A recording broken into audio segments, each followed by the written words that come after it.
ఏపీలోని భూతానికి శాశ్వత సమాధి కడతామన్న సీఎం చంద్రబాబు వ్యాఖ్యలు సోషల్ మీడియాలో చర్చ జరుగుతోంది.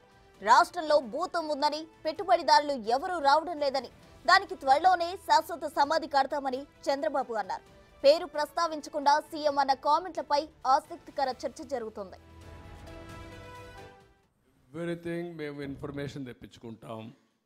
అదే సమయంలో ఆరోపణలు చేస్తారా, కమిటీలు వేస్తారా, ఎంక్వైరీలు వేస్తారా, ఎవరు ఇన్వెస్ట్మెంట్ ల్యాండ్ కూడా చేసేస్తారా మీరంటే దానికి సమాధానం లేదు. కాదు, ఇప్పటికే ఈ రాష్ట్రంలో ఒక భూతం ఉందని ఎవడు రావాలంటే భయపడుతున్నారు.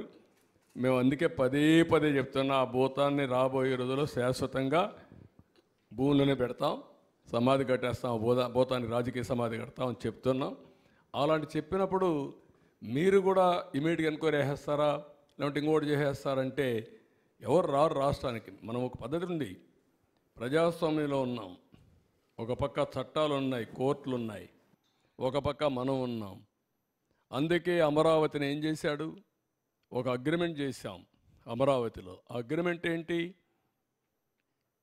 రైతులు సిఆర్డీఏ రాజధాని ఇద్దరు కలిసి సిఆర్డీఏ కలిసి ఒక మ్యూచువల్ అగ్రిమెంట్కి వచ్చారు. మేము భూమి ఇస్తాం, తిరిగి మాకు మీరు ఇవ్వాలని ఒక అగ్రిమెంట్కి వచ్చారు.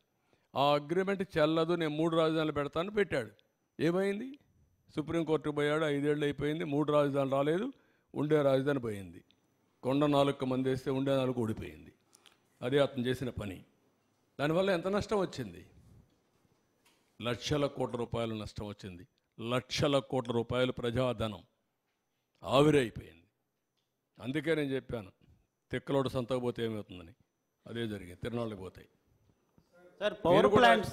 మీరు కూడా నన్ను ఎమోషనల్గా డిస్టర్బ్ చేయాలి, మీరు అది చేసేస్తారా.